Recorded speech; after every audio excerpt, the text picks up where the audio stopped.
Now, vitamins. Vitamins are present in small amounts, okay? Don't need a lot. Body really can't store them. I take a vitamin mineral supplement every day. Laughing Dr. Kleiman takes one as well. And the thing is, if you're not going to eat a balanced diet, that's representative from, some vegetables as much too. And probably when I was y'all's age, I probably didn't eat any vegetables unless I had to. And so, as you go through, you're not going to get those nutrients without supplementation if you're not on a balanced diet. And so if you like to eat fast food a lot, you need to probably take a vitamin, mineral supplement, per day. Present in small amounts. And the biggest thing, I'm going to jump on a slide real quick, but we had 2 classifications of carbs. We had 2 classifications of amino acids. We had 2 classifications for minerals. We got 2 classifications for vitamins. And that's either water-soluble or fat-soluble vitamins. And water-soluble vitamins, whatever we don't need is going to be excreted. Fat-soluble vitamins, we could actually store a little bit of vitamin A and E in the animal's fat, okay? And so we can't synthesize them by the animals, so they got to be in the diet. And that's probably the reason why we need to add vitamins to various diets that we're doing. Development of normal tissues. I said earlier, vitamin E, I guess talking about interactions in the mineral lecture. Vitamin E for cell membrane integrity. And actually one for vitamin E also does a great part in, I guess making you seem young again. It is an antioxidant. So, development of normal tissues. I said vitamin D was a catalyst and a thing to help with calcium phosphorus metabolism. So that's bone density and growth. And then metabolic activity. And metabolic activity is going to go back to your, metabolic activity is going to go back to your metabolism chart. Your B vitamins.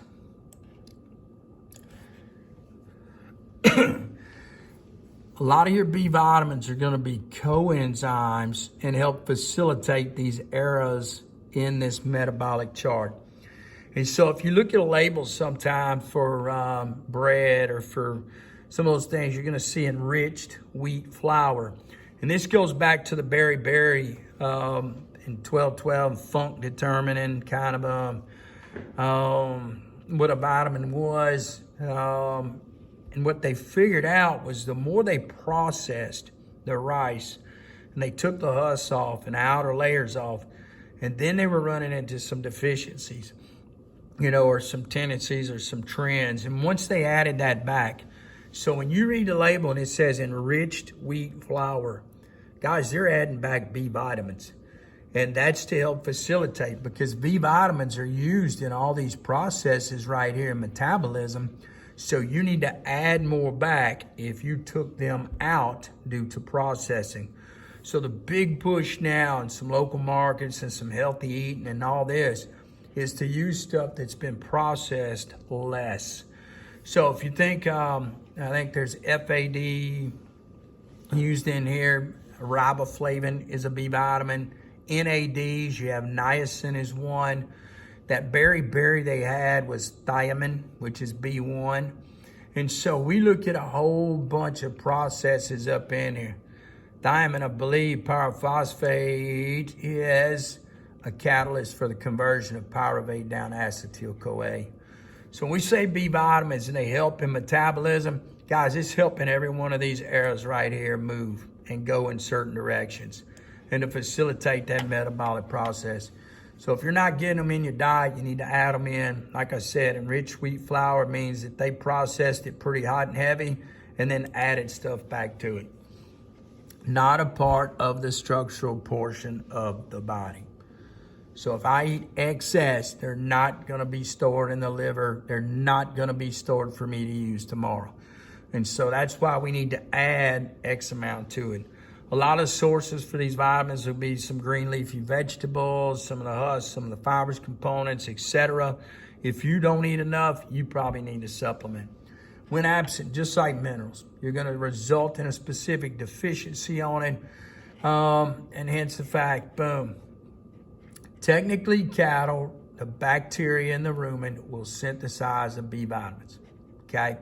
We have some issues in some cases where there are deficiencies caused by everything from a noxious weed to imbalances in the diet that causes them to metabolize, use different parts. But we typically provide it in every diet. Dr. Lemieux and them, for the hogs, and they're raised up on concrete, their diets must include added vitamins and minerals, because those hogs are not out on dirt, they're not consuming grass, they're not sitting here snorting around in the dirt to get extra needed vitamins and minerals at that time. Other water-soluble vitamin other than the B vitamins is vitamin C. We talked about it a little earlier in the semester with scurvy and the British sailors and limeys and gum integrity to hold those teeth in. And then the fat-soluble too, vitamin A. If there's one out there, if you've ever had grass-fed meat and it's got a little yellowish color, it's the carotene and vitamin A that's actually sticking to it and is actually being absorbed. And so you end up with a yellow color to the fat, and you'd have to put them on a grain or concentrate for probably 45 to 60 days for that fat to become a more natural looking white fat on them.